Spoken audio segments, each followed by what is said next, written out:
Shawggy with our good co-host back with us again, DeviantRin.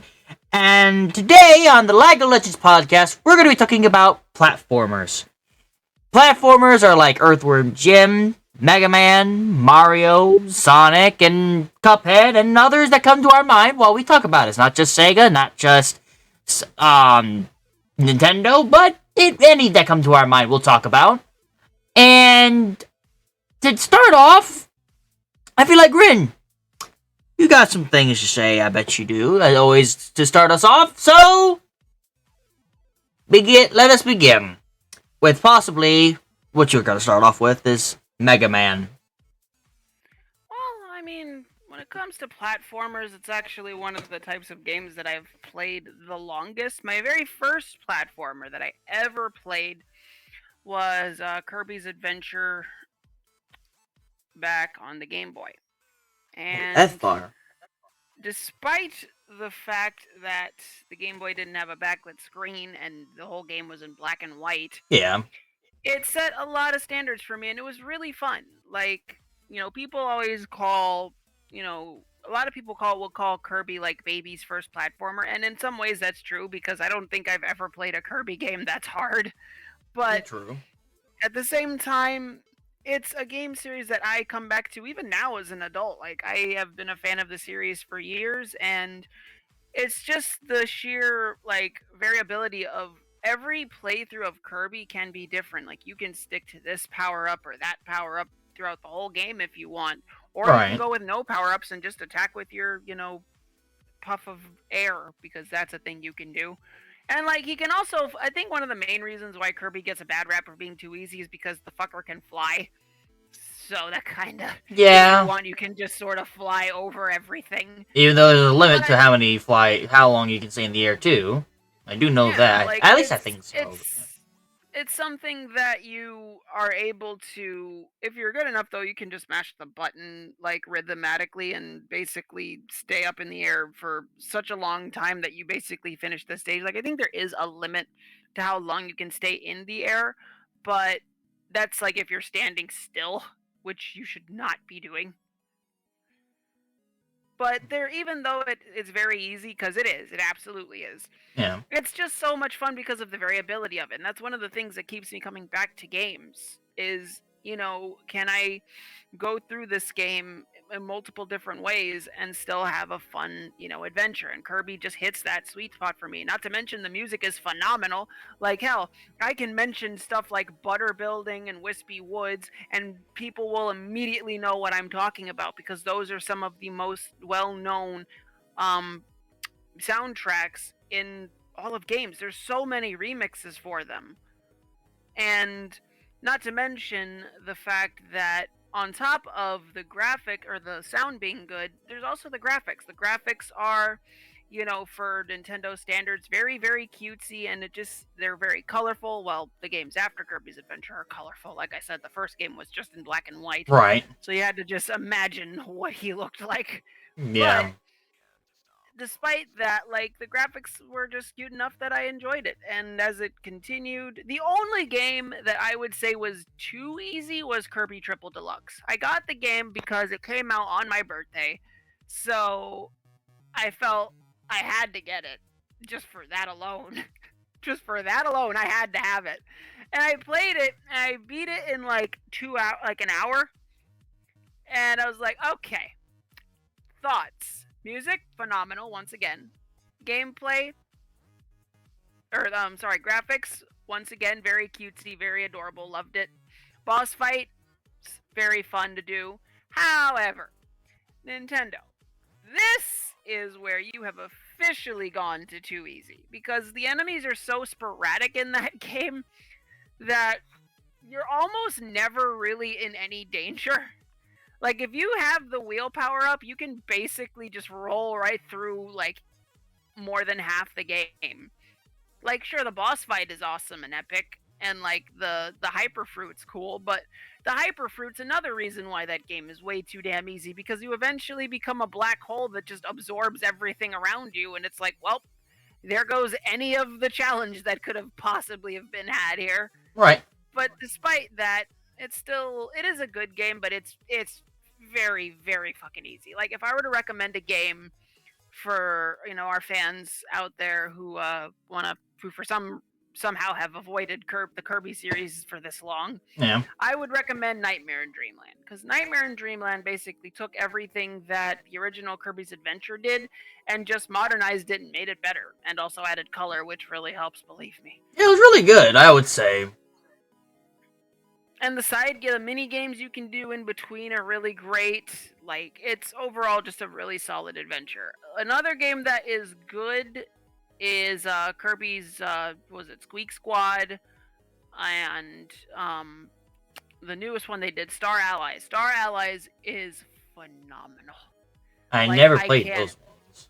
I can't tell you how much I love that damn game. And the remakes they did for Dark Gaia, like, oh my god, it really does do Amazing Mirror justice. And speaking of Amazing Mirror, if there was ever a game that I could, out of the Kirby series, that I don't know if I'd recommend, it would be that one. Because Kirby's and the Amazing Mirror is a good game on its own, but it does not play like a normal Kirby game in that it's more of a Metroidvania where all of the worlds are interconnected through the mirror portals.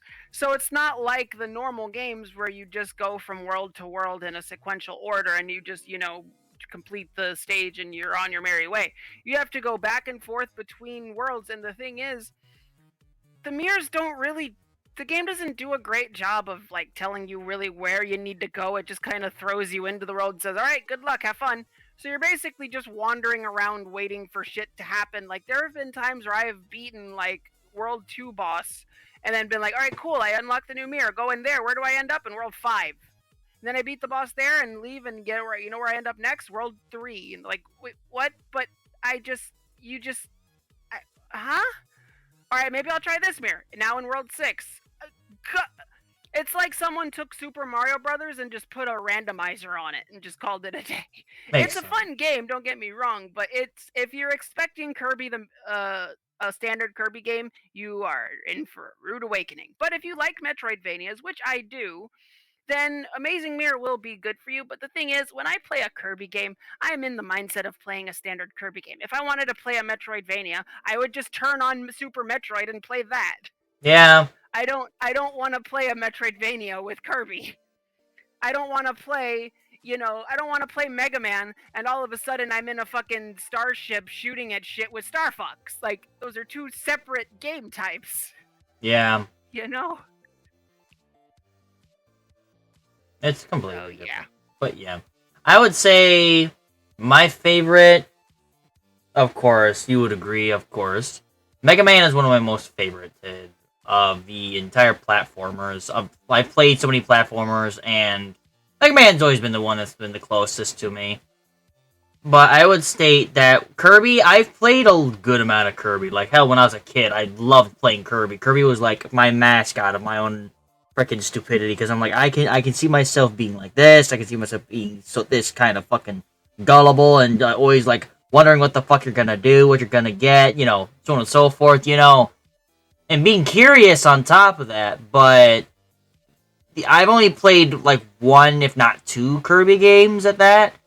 So like, I'm not as experienced with Kirby. So I will apologize to anyone who plays more and knows more about Kirby. I'm not as big on him as I used to be, and even at that, I only played the old Nintendo version of him for Kirby and the Game Boy, and that's it. That's literally it. I played another one. Was also really good. Yeah. I played the Nintendo. Dreamland 2 was also very good too, by the way. 3 was interesting, but speaking of Mega Man, my favorite game series of all time above all else, Mega Man, I was introduced to Mega Man, ironically enough, with X5, which was supposed to be the end of the X series. What an odd place to start. But that was what kind of got, my first experience with the Blue Bomber in any shape or form. And I kind of just worked my way backwards from there, playing X4, X3, X2, and X1.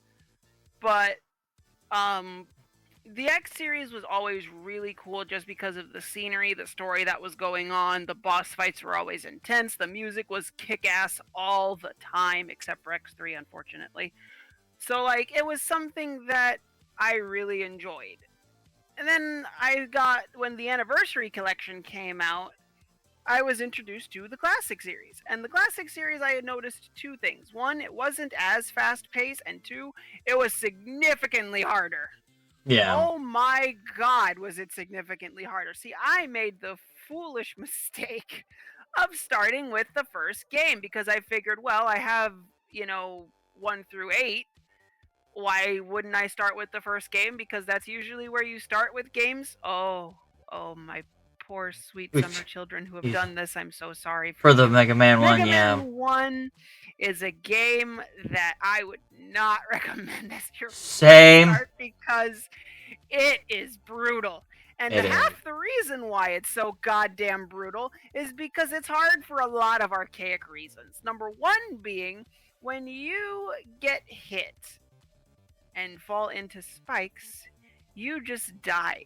You don't have an invulnerability grace period, unlike other platformers that Well, did it right, like Sonic yeah. and Mario and Kirby and everywhere else.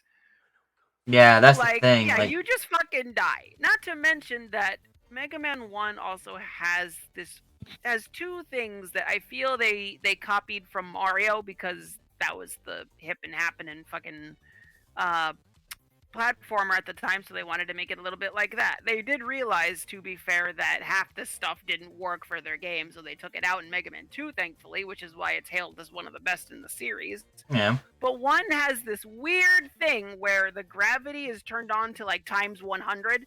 So the second you fall off a cliff, you have zero chance of saving yourself. You just skyrocket towards down the bottomless pit with no way to save yourself. Right, you just And the plummet. other, yeah, you just literally fall like a rock. And the second thing is that whenever Mega Man runs, he's carrying momentum with him. So when you come to a stop, he slides. A tiny bit, but yeah, he does slide. And sure, that's fine and dandy when you're running down a normal flat surface, but when you're trying to balance on little small platforms, it's really annoying to just slide right off. You basically have to. This is where the concept of Mega Man players, you see them a lot in speed runs, that whenever they jump, they'll do a little small hop again to cancel that momentum. Those are people who have played Mega Man 1 and know what happens when you don't do that. Yeah. Those are those people. They know the pain.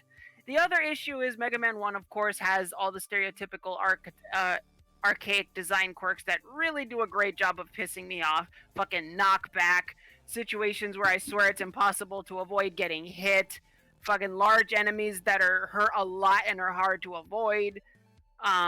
Like the game has all of them. Yeah. And the other reason why the game is so damn hard is because there is no reliable way to heal any damage that you take. You have to kill enemies and hope that they'll drop power-up pellets that can heal you potentially. And sometimes they just don't at all. And also there's the, point system. I guess I don't know why they even had that in there, but whatever.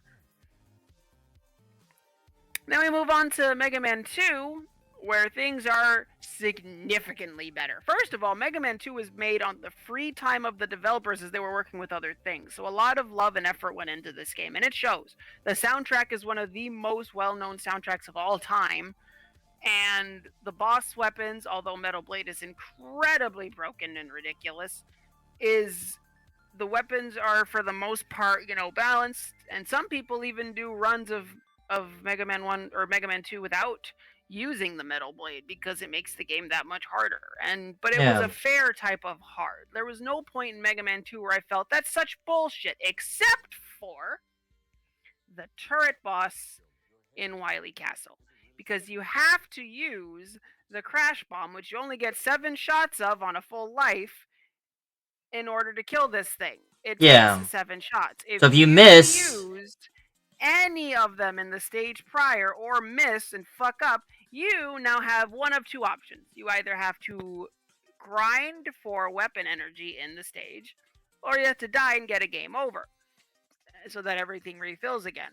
But if you do that, Mega Man 2 also has one quirky little problem. You see, Mega Man 2 was the game that introduced E-Tanks, which I'll admit would have made the more bullshit parts of Mega Man 1 a lot more tolerable. But if you get a game over, all your E-Tanks disappear.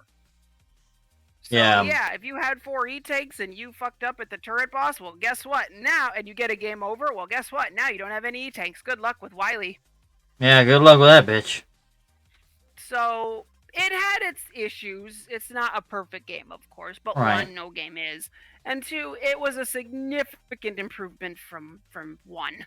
Like, I wouldn't say Mega Man 1 is a bad game, but it's not a game I would recommend starting with. I would recommend players play Mega Man 2 first, and then play Mega Man 1. Because once you get used to the mechanics in 2, you can better appreciate how much better it is than 1. I wouldn't say that because it's And like also, the other problem with Mega Man 1 is that half the weapons are fucking useless in that game. Like, true. when the hell do you ever use Hyper Bomb or fucking not rolling cutter, Hyper Bomb, Gutsman's arm, and Ice Slasher? I guess you use the Ice Slasher to freeze enemies in midair so you can run under them. But again, other than those three and the boss, like other than the bosses, you never use like half the weapons in that game. The No, only you weapons don't. in that game that I ever use are Elect Beam and Firestorm because they're the best weapons.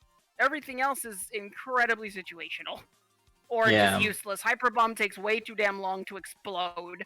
You know what would make Hyper Bomb a good weapon? If you could just press the button again and make it explode yourself. Yeah, but the That would be Gutsman's fine. power. The fact that it has like a 5 second delay is just so stupid. Yeah, the Gutsman's power though. I remember I used it in like 2 parts because if I remember right, I might be wrong, but if I remember right, there is a secret spot where you need Gutsman's power to unlock that spot or those 2 different So you're about to areas. get to Magnet Beam? Yeah, You're about to get to Magnet Beam? yeah, I And think so. guess Yeah, what? Fun fact. Fun fact about that. Did you know that Electman's beam can destroy those blocks that Gutsman's arm helps you lift? this whole time, Yeah. this whole time. Yeah. Oh, I feel betrayed. Oh, I feel Yeah. betrayed. That's Ah. why. That is why no one uses Gutsman's weapon. It's fucking. You only can lift certain blocks, and once you get Elect Beam, you don't need that weapon at all. But the only problem is that point? like the only problem is that like it's the only it's the only weapon that 2 shots Cutman. True, it does, but the second time you fight him, you don't have those blocks on, so you just gotta shoot him the normal way. It's like, god damn it, game. But again, it has design choices that weren't that great. When we get to 3, however, Oh lord. three introduced number 1 being able to carry 90 tanks instead of 4, Yeah. which is a huge improvement. Yeah, big And improvement. also it introduced Rush. And it introduced the best version of the Rush Jet, where you just move wherever you want. It basically allowed you to fly. It was wonderful. I loved it. Yeah. There was an exploit that you could do with it, where if you flew to the very top of the ceiling and just kept jumping, see, Rush Jet only decreases its energy whenever you're standing on it. So if you keep jumping, the game resets the 1 second timer that it takes for you to be standing on the thing for the weapon energy to start going down. So technically, in doing this exploit, you can basically double the meter that Rush Jet has, which is fantastic. The only problem is that Mega Man 3 is very, very buggy. Yeah, if it you is. jump off screen at the top of the screen, your head will appear from the very bottom of the screen. It was weird, but I loved it. It was a weird game. It also was introduced the slide, and that made level design better. But True. much like Mega Man 1, half the weapons in that game are useless. Like Yeah. Spark Shock. Spark Shock doesn't kill enemies, it just freezes them in midair. Why would I want to do that? Fucking Topspin. Oh, and Topspin. Topspin I was one of the just worst useless. weapons in the whole series. Just Why useless. in the hell would I want, as a gunman, to attack enemies with my body? That is the dumbest shit I've ever seen. Like, in that game, you really much only ever use Magnet Missile, Shadow Blade, and occasionally Gemini Laser. Because Gemini Laser, a lot of people complain that Gemini Laser's, like, problem is that you can't pause when it's on the screen or switch weapons, and also you have to wait for it to go off screen before you can use another one. But you know what I found Gemini laser good for? Trick shots. It's a really good way to attack enemies that are on platforms above you that you can't hit. I just jump and shoot the wall and the laser will bounce right into them. It's really good for trick shots. Once you get good at those, Gemini laser is dope. It does a good amount of damage too. But most of the time you just use Shadow Blade because Shadow Blade is just a more balanced metal blade. 4 introduced the charge shot, and Which I do love that one, honestly. that was good. Oh, 3 also introduced Proto Man. 3 introduced a lot of shit, actually, now that I think about it. Yeah, 3 introduced a lot more But- like content and lore, I would say, on top of that. Well, once you get to 4, like, it introduced the charge shot, but 4 was kind of middling. But 5 is the only game where I just, it feels so boring. It feels so samey. The music is eh. 6 sparks Like, it back up, Ace- though. I played 6, Yeah, I beat that. absolutely. That was the first game I ever beat, actually, when I was 7, was Mega Man 6. And, it was a challenge, I will say that. I'm not saying it was easy out of the rest of them. Like, sure, I played through all of them. Like, I have the collection on my Steam account, and I played 1 through 5. And I can see where you're saying, like, oh, the 5 feels a bit samey, and I'm like, I do feel that. But 6, straight up, is a massive charge difference Oh, on it. absolutely. It's straight up, I was literally just getting to that. yeah, 6 is just fucking amazing. I've loved playing it. Absolutely. It was my favorite. I enjoyed it big time, because, like, hell, I remember I would go back to that game. I still kind of do nowadays. Like, I played it on my grandma's Nintendo, and I would go back to it sometimes, and I'd just keep beating it, trying to beat my personal best time, so on and so forth. And I think the best time I took on that game for Mega Man 6, that means getting everything. I mean, everything. Not just going straight to Wily and everything like that. No, I got every single bit of every single thing. From every tiny little, like, minute detail, I made sure I had everything. And that's what I counted as a full clear of a run for myself. So, I think the shortest time I took was like 4 hours, I want to say, for it. That was my personal best. See, My longest time was straight up a day and a half. When I was that first is starting. dedication right there. Yeah. Like, I made sure, like, Yeah, it the was music's fun. good too. It's amazing. I love the snow That- one. True, Blizzard Man's is really good. Yeah. And three's soundtrack, while not quite Mega Man 2 caliber, is still very, very, very good stuff. Like Spark Yeah. Man's theme is dope, Snake Man's theme is dope, Shadow Man's theme is dope. Gemini Man's theme is one of my favorite stage themes in the entire series. True. But when we get to 4, like, Toad Man's is good, Bright Man's is good. I kind of remember Ring Man's, but it sounds very similar to another one for some reason. Yeah. But the boss fight theme is the same 5 notes over and over, and that just got annoying after a while. But when we get to 5, like, the boss fight theme doesn't feel threatening. It doesn't feel like I'm fighting a major enemy. It sounds like I'm having a tea party with a fucking boss. And most of the music just feels very samey, and the weapons, all of the weapons in 5 are horrendous. I Yeah. never use any of the weapons in 5 because your charge shot is vastly superior to all of them. Yeah. Your charge shot is like twice as big as it was in 4, and because all the other weapons suck or are way too situational to use, other than Gyro Blade. Gyro Blade's probably the only weapon I use in that game because it's basically the same as Magna Missile. So it's Right. like, other than that, like, you just use your charge shot, and because of that, all the boss fights feel the same. All of the state castle bosses feel the same, and by the time you get to Wily's castle, it's just like, can we just get Yeah. on with it? And I But remember. like Shawggy said, once you get to 6, it's a 180. God damn. Yeah, it changes Mega so Man 6 quickly. is fantastic. Yep. First of all, the concept of fusing with Rush in order to make the power and jet adapters, whoever came up with that idea, I want to hug that man. Because god damn is that fun. All Yeah. the stage themes are great. The weapons are once again good to use. Like, yeah, it's a 180 for Mega Man 5. Like, god damn. And I remember when I first played 6, I had just gotten done finishing 5, and I was like, oh god, if 5 was this boring, is 6 gonna be this bad? And I started with Flame Man's theme and or Flame Man stage, and that theme rolled, and I was like, oh, I'm in for a good time. Oh I yeah, feel it. Flame Man was one of my favorites to jam too, as well. Like, I right when that started, I was like, oh, I'm in for a good time. oh yeah, Nightman was one of my favorite abilities to use. I swear. I may be a dumbass, but Nightman was my favorite Nightfall because was pretty good, or I think it was called Night Crusher. I can't Night remember. Crusher. Yeah, I think it was Night Crusher. I loved it though. It was fucking awesome. I loved using it. I abused it even. But Axeman was my favorite one out of all the others, other than Nightman's ability.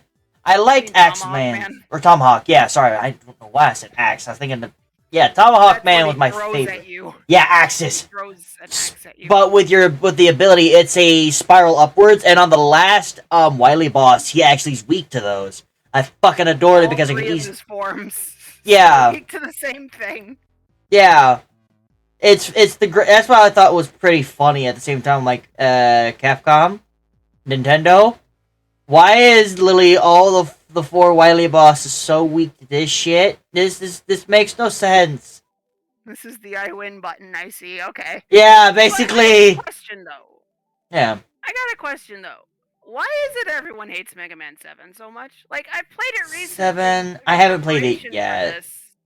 I've heard so much hate for Mega Man 7, and I played it recently in preparation for this podcast, and I don't get it. It felt fine. Like, the music is good, the graphics are much better, obviously, because it's 16-bit instead of 8-bit. I But think it's like the because it was weapons when were it. good. I think when it changed to from the old 8-bit to the 16-bit. I think the nostalgia factor that most of the Mega Man games gave, because they have these 8-bit is like one of the best things to place down with if you think about it. It's the most nostalgic, and I think everyone was expecting it to be more of the nostalgia. If you know what I mean.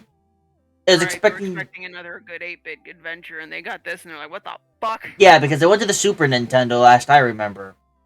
Yeah, it did. That was when they jumped to this. They rather late jumped to the Super Nintendo because Mega Yeah, Man X was already out at this point. they took a while to get there, and I was just sitting there, and I'm like, well, you kind of shot yourself in the foot there, people, because it's like, it's your Mega own Man damn 6 should have fault. started like Mega Man 6 and Mega Man X came out the same year. It And did? then yeah, like Hmm. here was another. The Super Nintendo was already out by this point, so it was like Mega Man 6 should have been the game that jumped to the NES or to the SNES, but nope, they waited an entire other year for that. But Probably because despite a lot of games go despite in the a late year entry, it was behind. fine. Yeah, sometimes Yeah, I games guess go a it. bit behind. That's why. Some games get a little bit behind on things. But despite the late entry, I felt it was fine. Like, I've heard a lot of people say that the main issue they have with it is the final boss. But I'm like, the final boss should be hard. Granted, it shouldn't be that hard. That was a little bit bullshit, but it's definitely doable. I didn't find it like impossible. But then again, this is coming from a guy who at this point has already played, fucking Castlevania 1 and 2, Super Meat Boy, Ghost and Goblins, which if you want to talk bullshit hard, look no further than fucking Ghost and Goblins. I have So not it's heard like about that one. when you come when you come from those types of games Yeah. to this, it's like, okay, I can see what people are talking about. This is definitely much harder than the other bosses in the previous games, but other than that, like, it was fine. I felt it Yeah. was good. Like, the weapons were all pretty useful. I mean, I don't think I used Wild Coil very much, but other than that, like, everything else was, hitting the right button or hitting the right boxes. Good music, check. Stage design fun, check. Check. Weapons good, check. Check. Like, I don't get it. There's Yeah. so much hate towards it, and I'm like, but it felt fine to me. But it's again the And nostalgia. it also introduced the bolt system where you could like have a shop and go buy things. Granted, the game doesn't actually tell you about that. You got to have a manual to know that. Great job there, Capcom. But other than that, like, it was a good. I felt it was a good addition. Now 8, I can understand why people don't like 8. 8 is way too fucking easy. Like, Mega Man 8 is the Kirby's Triple Deluxe of platformers. It's just like, what the hell happened here? Yeah. This is baby's first Mega Man game. And I get that a lot of people hate it because the voice acting is atrocious, and yes, it is. It is very, very atrocious, but it's kind of funny. It's hilarious to listen to these people flub their lines or just say some of the dumbest shit imaginable. And I mean, now at least it's memorable for that. 9 is my personal favorite because it's a return back to 8-bit, and 9 is the only game where I use every single weapon in the game. The music is once again phenomenal. The stage design is fun. Some of the traps could have been less dickish, I will say that.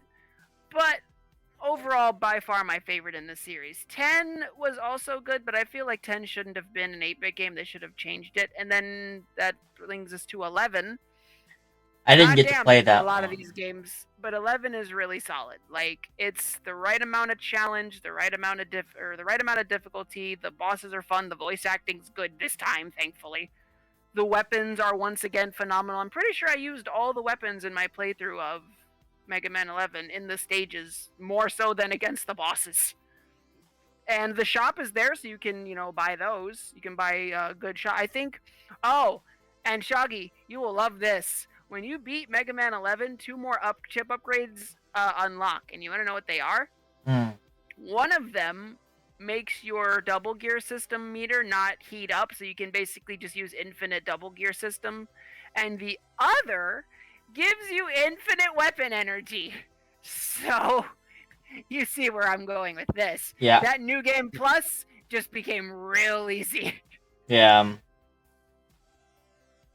So if I were to rank these games, I would say 9 definitely at the top slot. I absolutely love 9 with no end. It introduced my favorite boss of the entire series, Splash Woman, who has the strongest weapon in the game. How's that for gender equality?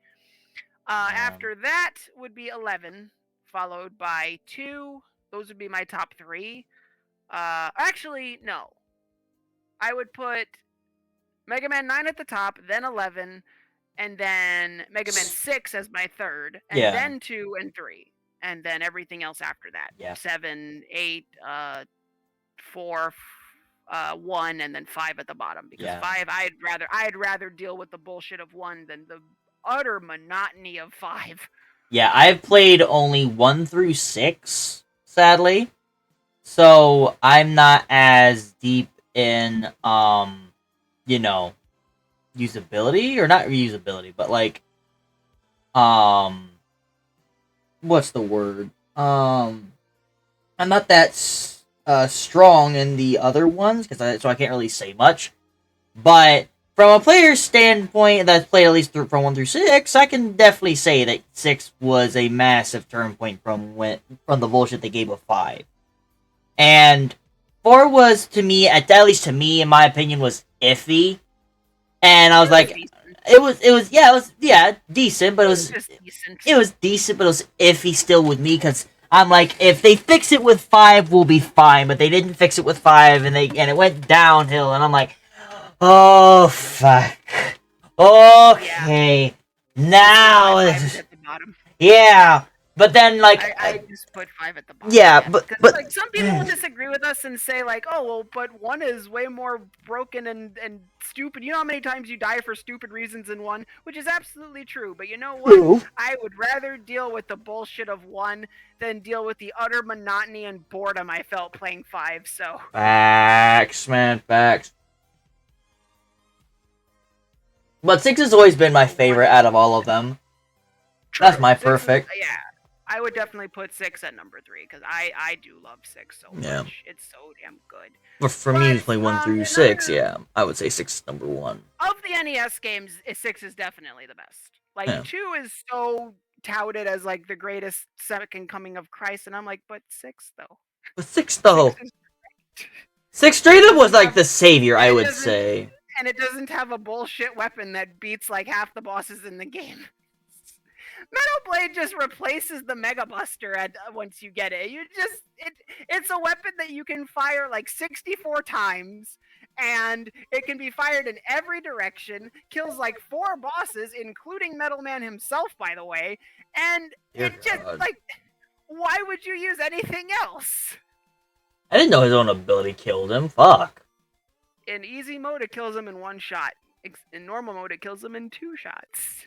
The fuck's the difference? Right.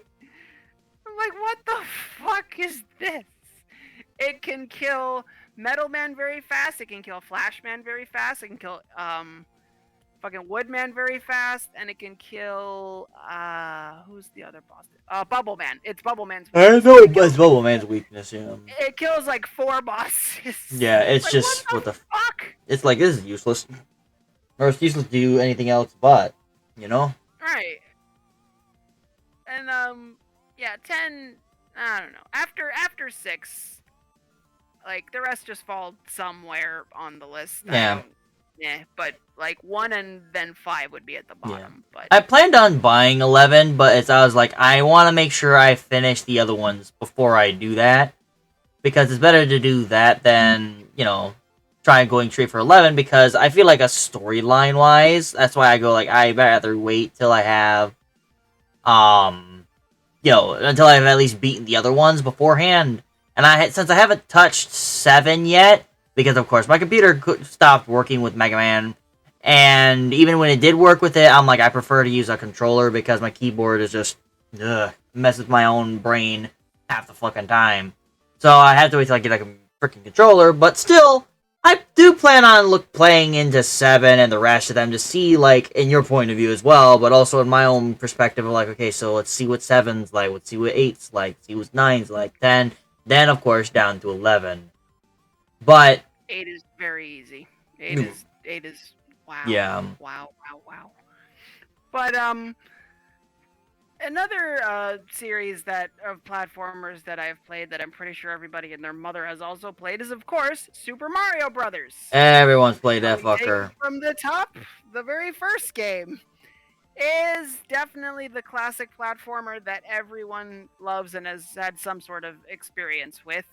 And, it started off very simple. You play as a dude, you run through the stages, clobbering enemies by jumping on them, because apparently your shoes are made out of Tungsten. like nukes. Or tungsten, yeah. You get you get a power-up that makes you bigger, and then another power-up that makes you throw fireballs, the very standard power-ups, of course. You clomp Bowser, and you get to save Princess Peach.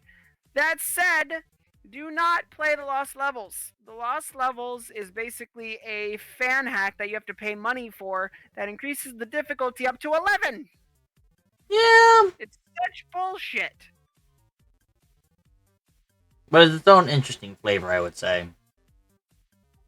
Lost Levels is basically a Kaizo trap that Nintendo made. That's what it is. It's a Kaizo trap. Yeah. The wind is the worst mechanic they have ever done for Mario. Does not belong in that game. At all. Yeah. And it just has such dickish level. The fucking game is just straight up mean. It's just mean. Thankfully, once you get to Super Mario Brothers 3, however, the game becomes much more fun, but it has a weird, like, almost schizophrenic difficulty.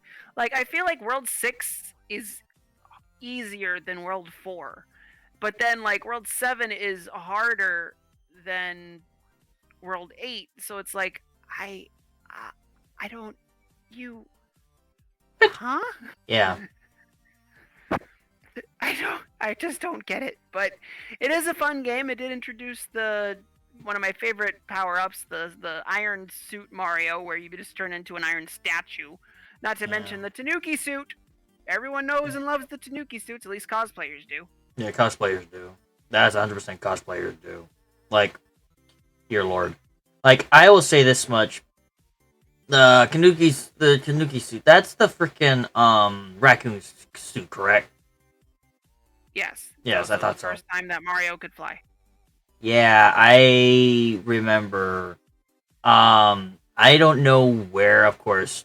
We are not a freaking 100% family-friendly type of podcast. I will say this now before I speak what I'm about to say next.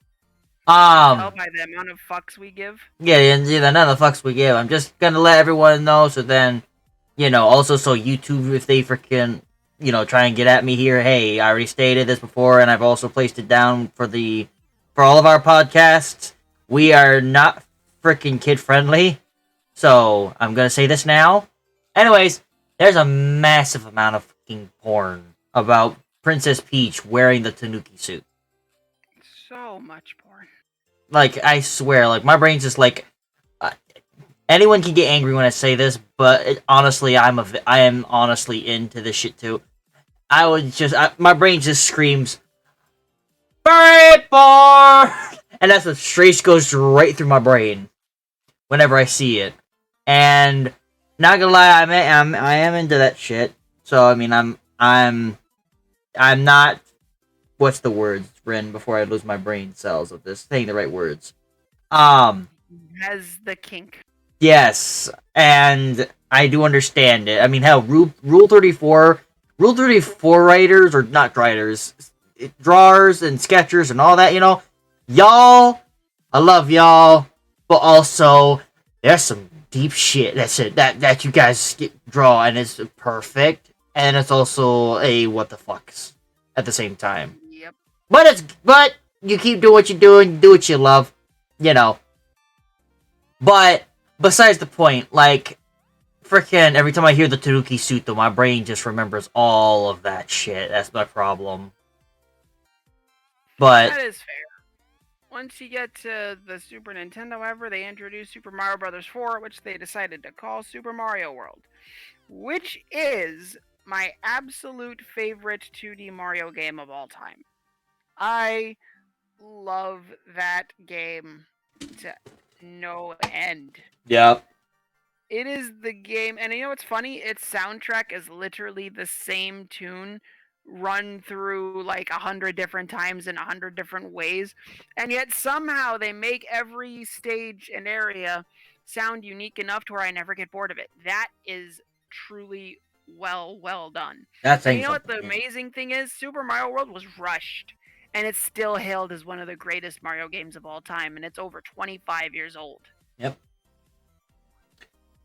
Another platformer my brain's remembering from my old childhood past That's where the is leaf came in, or the Cape Feather. The Cape Feather is, of course, the power up that everyone knows. Like, oh yeah, Mario flies with this. yeah. One of my also favorite ones to think about as well is Metroid. I worked with Metroid so much when I was a child. I never beat it, but I planned on doing so, of course. I just never got to it. Because I also need to play. I plan on getting an emulator to play the old Metroid. I mean, the old freaking NES Metroid, that old fucker shit. Um, and like Metroid, I'd say is counts in the platformers area. I mean, don't get me wrong. Some people probably would say different, but I'd say she does belong in there. Like Metroid does, I would say. It is Yeah, a platformer game. it kind of is. Yeah, I mean, it does have a lot of. It just has platforming with more exploration.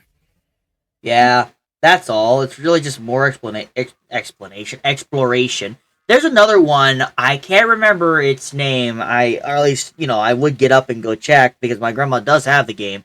It's another platformer. I can't remember. God, I can't remember it. If I could find it again, I'll probably place it down in the comments or something like that, or not in the comments. I'll place it down in the description. What the game I was thinking of. Not Battle Chasers, but it's something close to that.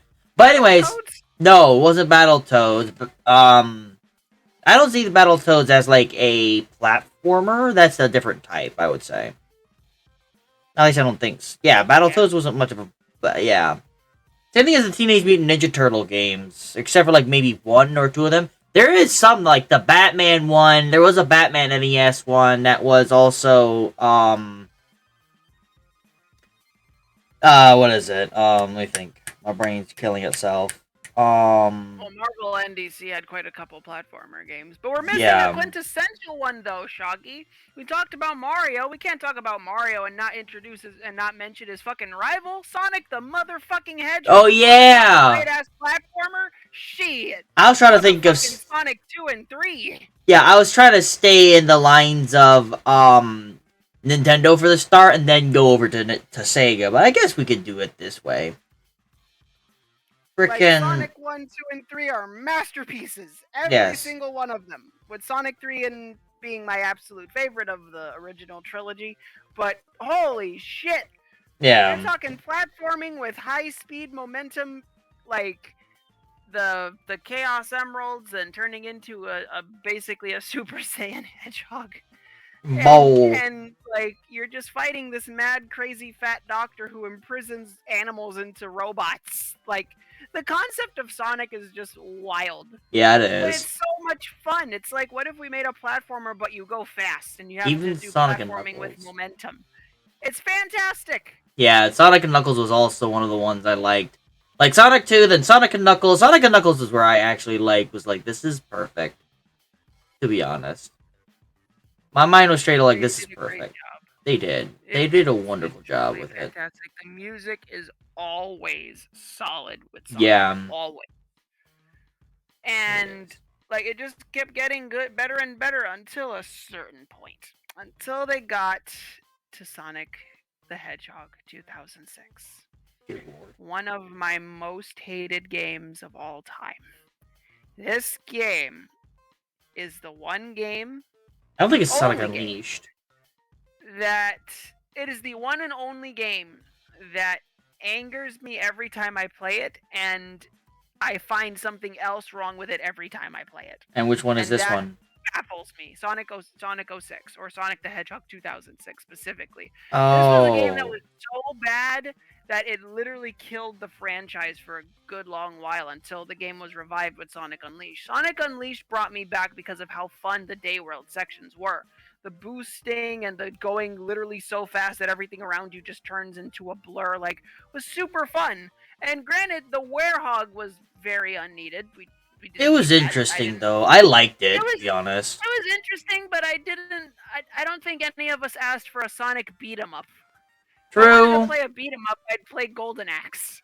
True, but like Sonic though, I'd say Sonic Colors was also an interesting one, but it wasn't really. I would say, and it wouldn't say at the same time, it was of a platformer because it was very 3D-ish. I played a lot of Sonic Color. Sonic Colors. Good. I did like that one. Yeah, that was one of my favorites. It's when they started getting into the storybook games that I was like, what the fuck are you guys doing? Like, now he travels to the past and now he's in the medieval times as a knight. Like, what? I don't remember this one. Sword? Which one was this one? Sonic and the Black Knight or whatever the fuck it was called. I have never heard of that one. Holy hell. Yep, here it is. Found it. Sonic and the Black Knight, where Sonic time travels to the past, and he's now a knight in the medieval times and has a sword. I'm like, what is this, fucking Legend of Zelda? If I want to play Legend of Zelda, I will play Legend of Zelda. I don't want to do this in a Sonic game. Yeah. Like when they got to these, like Sonic and the Secret Rings and all this other shit, I was like, just what are you doing? Making this Lord of the Rings? Stop it! Just stop it! Go back to where you were before. You have gone too far. The one thing that Sonic Advance was great. Yeah. Sonic Rush series was great, despite the constant cheering getting a little annoying after a while. Like, calm down, guys.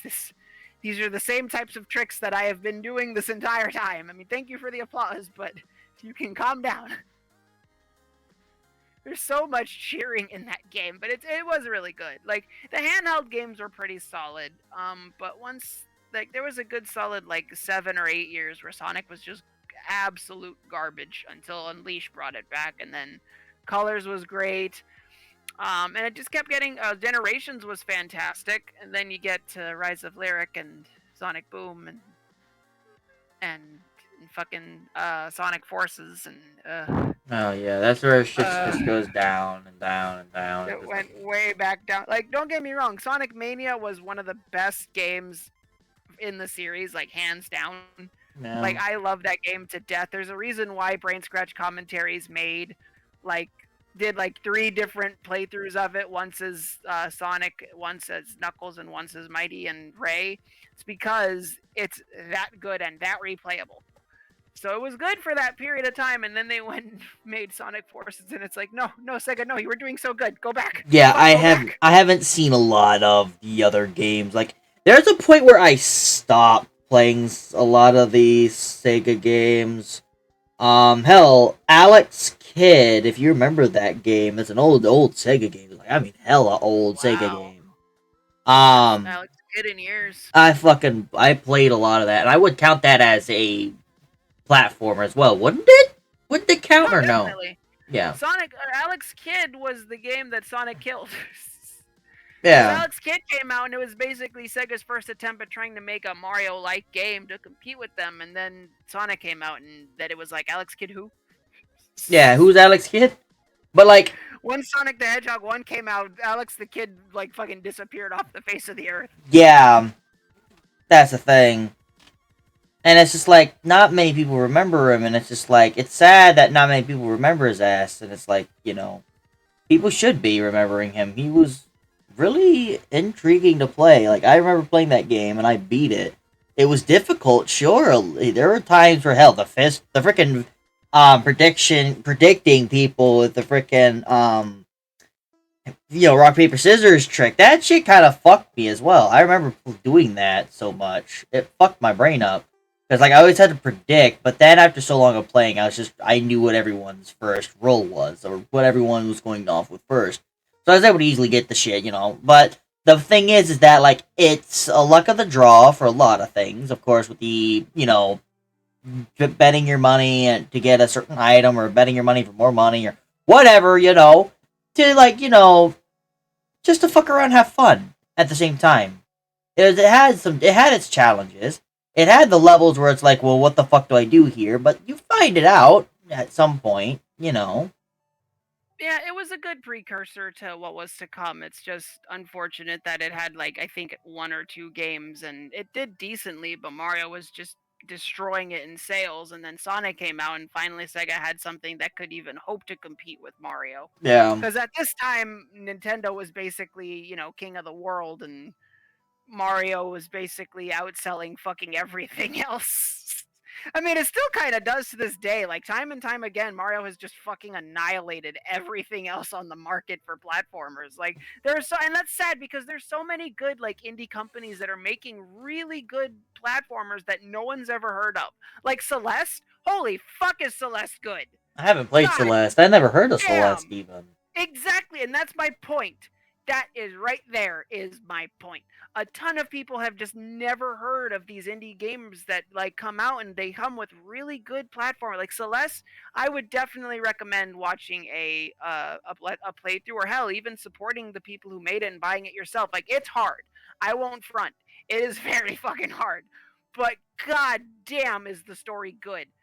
Like the story's fantastic, the setting is beautiful, the music is phenomenal, and once like oh man, the story just hits me. It really does. Like Madeline is so damn relatable. There's a scene where she like calls I think her mom or her grandmother or something, and she just tells her that like she's having a bad time and her anxiety is like really getting to her and she doesn't know if she can climb this mountain and she's losing faith in herself. I saw that shit and I was in fucking tears because I was like, I feel you right there. I can't tell you how many times that's happened to me. Like it is so damn good. And the funny thing is, the final boss is yourself. And that's a metaphor for like how your anxiety and your mental issues are your main enemy, but they're not something that you should just ignore or disregard. They're something that you should work with in order to be the best version of yourself. That's basically what the point of climbing the mountain is for. So it's like, yeah, this whole time you're going up this mountain that's magical, and you're thinking that oh, whatever's at the top really must not want me to get up there, and then you find out that the final boss is you. Like, yeah, it That is makes sense. so damn good. Yeah. And there's a lot of indie games like that are good. I mean, sure, people have heard of Shovel Knight. Like Shovel Knight's another game that had come out and started off as an indie game, and people just loved it so much that it got the publicity it needed. But there are so many other ones like Ori and the Wisp, I think it's called.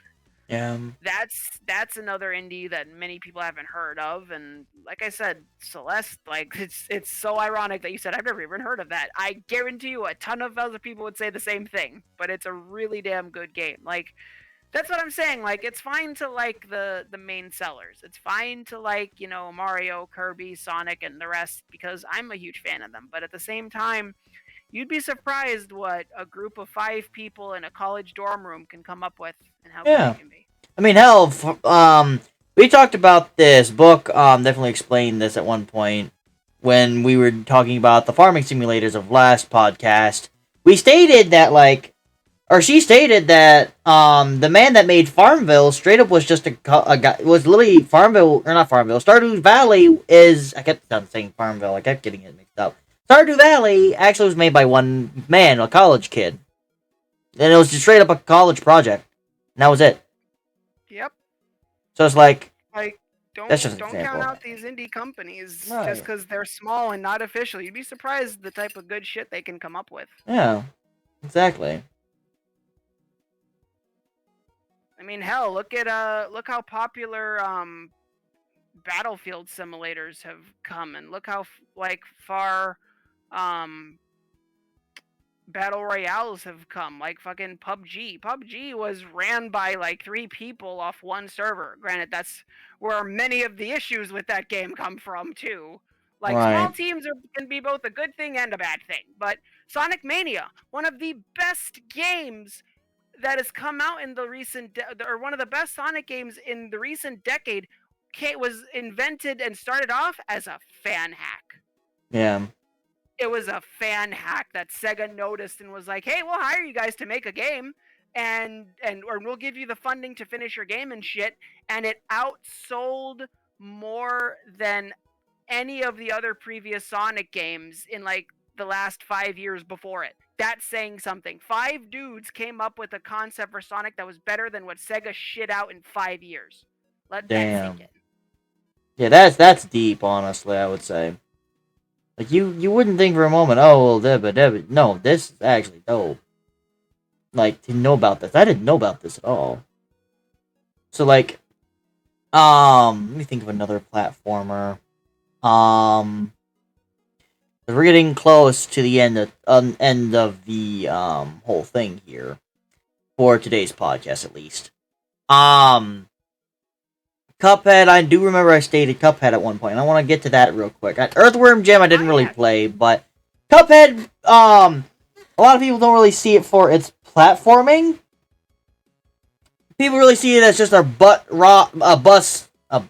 can't speak, a boss rusher, and it's not really a boss rusher. It is and it isn't.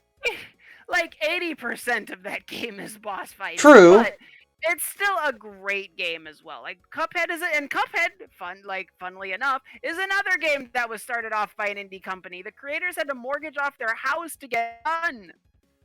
It's a hand-drawn game. Yeah.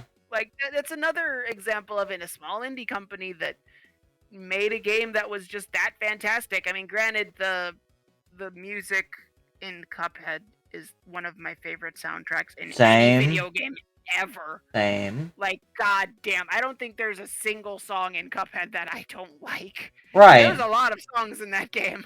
Yeah, that was really good too. Like, it straight up gave the old cartoony feel as well when you were playing it, and that's what I loved about it. When I first saw its ad, I'm like, I am immediately going to get this right once it came out. Day it came out, bam, I bought it. And I fucking enjoyed it. I still do. There are times I go back and replay it all over again. I just enjoy it because it's great. It's a great game.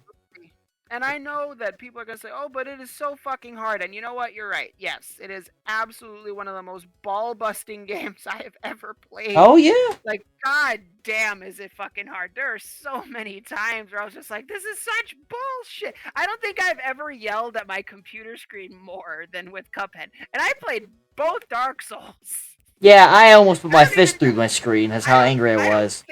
I don't think I've yelled at my computer more than with Cuphead than with those two games. Like, or I don't think I yelled at my computer while playing those two games more than I did with Cuphead. Like, it's anger inducing, I won't admit. But every time you die, there's just this feeling of like, come on, just one more time, I'll get you this time, you motherfucker. It's determination. Determination got you hefty. Yeah. It just does that to you. Like, every time you die, you could die like 100 times. You're just like, one more time. I can beat you, you motherfucker. You're gonna die this time. And then you do it, and that dopamine that just goes through your head, and you're just like, oh yeah, that's that good shit. Give me that to me. Oh And yeah. then you move on to the next boss, and the cycle repeats. But it's just so good, and like you were saying, the art style in Cuphead is just phenomenal. I think Jacksepticeye said it best when he said the art style in this game will go down in history as some of the greatest graphics that video games have ever seen, and he is 100% right. Facts. Even though this is a hand-drawn game that is an old 1940s cartoonish feel, it had better graphics than some of the AAA hyper-realistic games did, which shows that art style goes much further than just realism. Yep. It is wonderful through and through. I would heavily recommend it to anyone who's a fan of those types of games. I will just warn you now, you will die a lot. Yep. I think my death counter, because thankfully the creators thought to put in a lake that tells you how many times you Yep. died just for you. Yep. And I mean, I how? think my death rate was, I think, at like 849. Damn, you were higher than I was then. Fuck, I You only will got a. die a lot. When I beat the devil, you can always go back and just play through that same run. I went back to it when I finished it, and hold on a second, I gotta stop this here. There we go. So what I did is that right, but what I actually found out was I only died about 200 times. I think at like 227, I want to say, was the most I had died in the entire game. That was the most, because I did do a rerun. I did do a rerun of the whole thing again. I basically made a brand new start, and it doesn't remember any of my deaths. I made sure it was like 200. It was like 227 or something like that. When I went at it again, of course, I went 172, and then I kept on trying and trying till finally, I only died 12 times when I fucking went at it again. And I'm about to go at it again and go with no deaths. But that's gonna be difficult as fuck because I'm rusty. But I'm going to I would have to do a couple practices to do it again. But the first time I played it, this was the first time I had played a game kind of like this, so I was very out of my element, which is why I died so goddamn much. And also, the dragon is fucking horse shit, and that's why I died. I think half my deaths came from that. he's weak to the lava, right? They do have weaknesses too. They have weaknesses like Mega Man. You have to also keep in mind, though, that at that time I didn't realize that different weapons are more effective for different bosses. Nowadays, with my current setup, what I usually do is I take the spread shot and the charge shot and I just whoop ass. The charge shot is the most broken shit in the game. I don't do the charge shot. What I always do is I take only two, which is lobber and hook shot. That's it. Lobber and hook shot.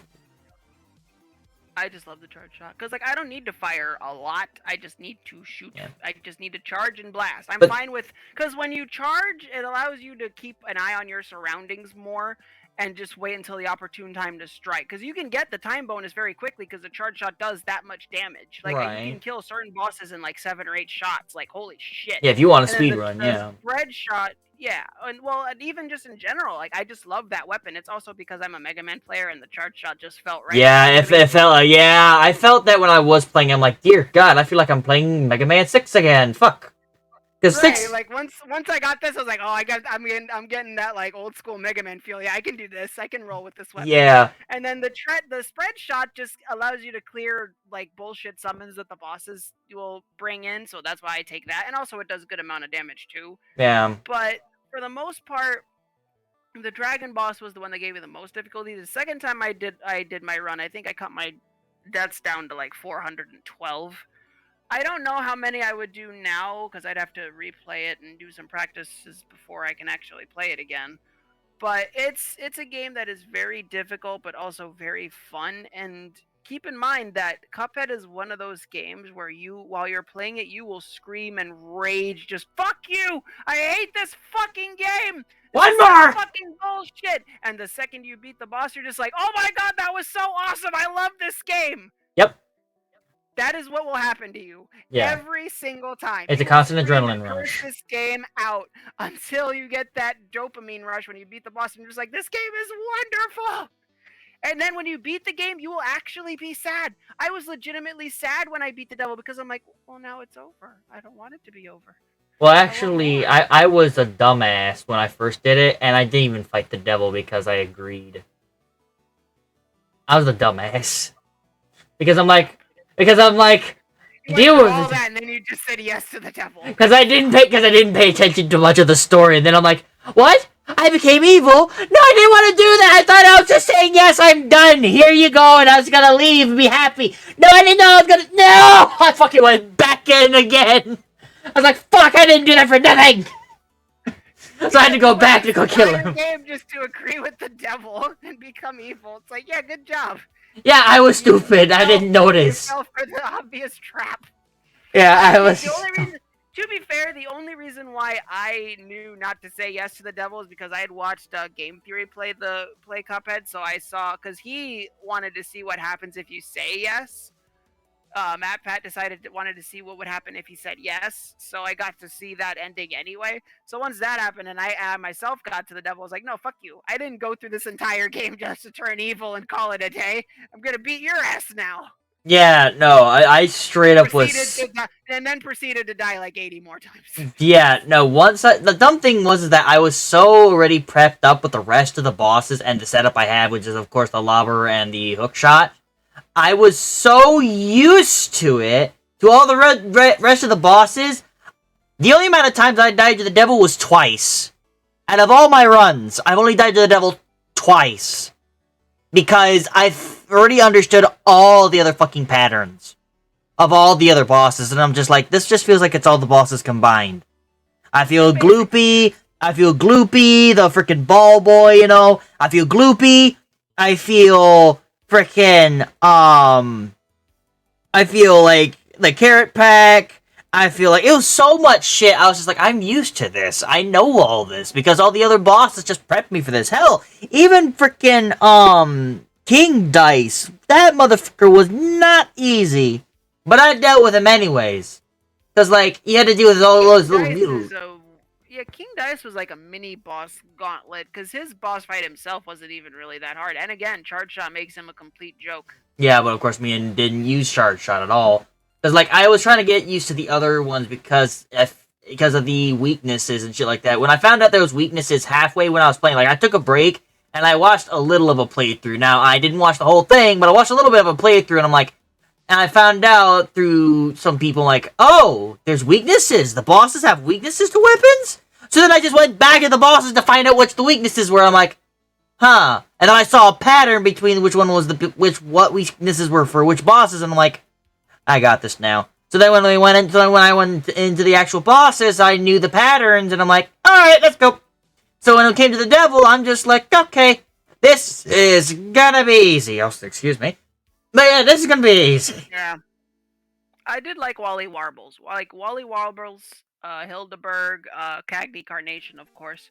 Cagney Carnation. Fuck the dragon. Fuck the dragon, yeah. But I do love his stage music very, very much. Yeah. My favorite boss, Dr. Call's robot was also really cool. Sally stage play was cool, but that's because I took drama for 4 years, so the second I was like, wait, I get to fight on a stage? This is so cool! Like, the drama geek in me was like... Yeah, yeah, I went to nostalgia days because I do remember being in a lot of plays, so, like, seeing the freaking stage again, I'm like, here we are, back again to the old days. That's how it was going off in my brain. As I was doing this, I'm like, oh, I fucking missed this. The train was good, too. I did like that concept. Oh, it was good. Yeah, that shit was so great. But I think my favorite boss, above all else, was Cala Maria. That's just my favorite airplane boss. Yeah, my favorite boss, though, theme is my favorite song in the whole game. My favorite song in the entire game is King Dice's theme. I'm Mr. King Dice. That was my favorite. The gamest in the land. And also, key fact to anyone. Sung by a woman. Yeah, I was about to say, in case no one knew of this, it was sung by a woman, even though it sounds so masculine. I was shocked when I found that. I'm like, what? Bruh. Great job. She did a great job. Yeah, I was like, holy hell.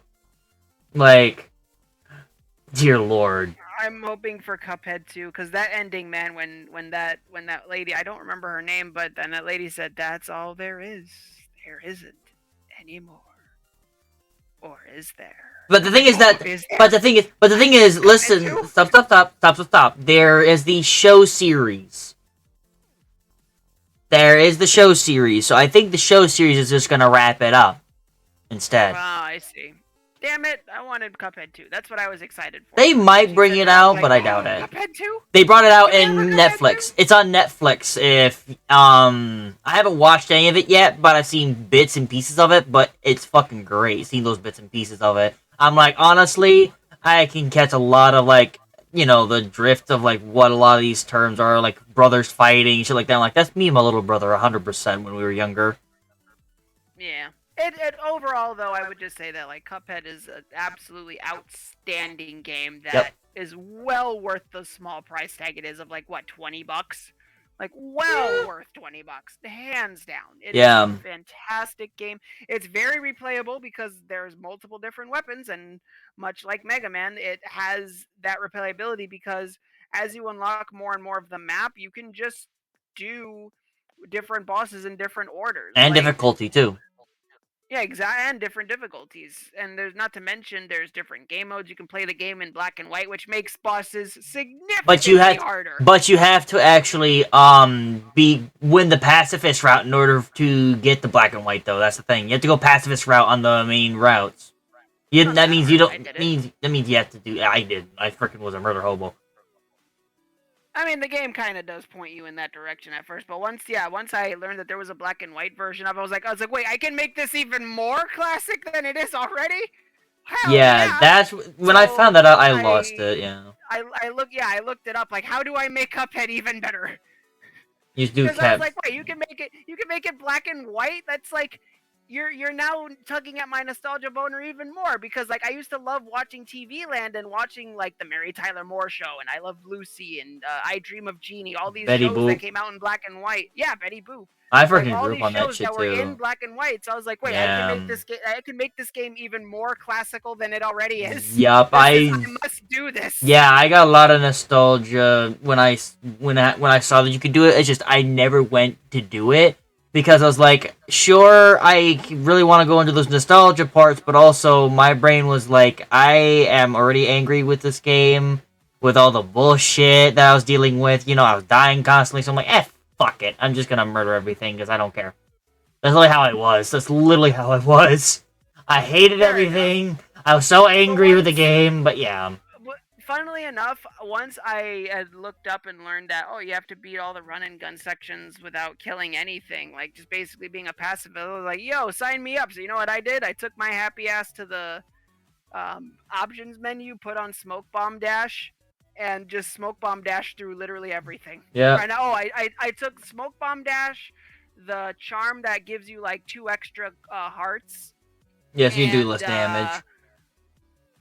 Right, well, because that's the thing. Yeah, the trade-off is you do less damage, but it's like if I'm not hitting anything, then I don't. Or if I'm not killing anything, then I don't care. Yeah. So like, and I think I took. I think those are the only 2 things I needed. So yeah, I literally just took the power up that gives you 5 hearts and the power up that makes you invulnerable and dash through things. I just took those 2 things and dashed through everything. Yeah. And I got to turn it black and white. I will say this though, making the game black and white makes it look very, very cool. However, it makes the boss fights incredibly hard. Because you don't know what's the parries. Now you don't know what's pink and what's not. Like the pink power pellet, the pink things in the black and white mode are like slightly lighter white than the regular white things. So it's like now the game just became even harder. Because if you don't know what to parry to get your cards to do your supers, boss fights are longer, and if they're longer, you have more chances to fuck up. So yeah. I will warn you there. Black and white mode does make the game look very cool, but it's also significant. It just increases the harder difficulty. Yeah, I never got the black and white. I've seen what it looks like. I'm like, I love this. I wish I did this. But also, in the back of my head, I'm like, you'll never fucking do that because you're always so angry with it. I'm like, true. I have anger issues. Especially the airplane bosses. The airplane bosses are a bitch and a half when you play it in black and white. Like, it's one thing to fight the dragon in black and white, because, ironically enough, he's actually a little easier, I found. That was weird. But when you fight shit like Hildeberg and Cala Maria And Wally Warble's like, god damn. And even the frickin' so much harder. And the genie. And the genie, yeah, it becomes so much harder. Yeah. But overall, a very solid game. Yeah. But anyways, closed it all up. Platformers will hold into many players' hearts, and it will always be continued because there's always newer games. Next week we'll be talking about roguelikes and roguelites. Also to put down the platformer area because my good friend of mine, Oblivion, that we had last time, did state to at least mention this, that there are some roguelites that are platformers, like Skull and Dead Cells, but I planned on placing those and discussing about those as well when we talk about roguelikes and roguelites. So, until then, tune in next time.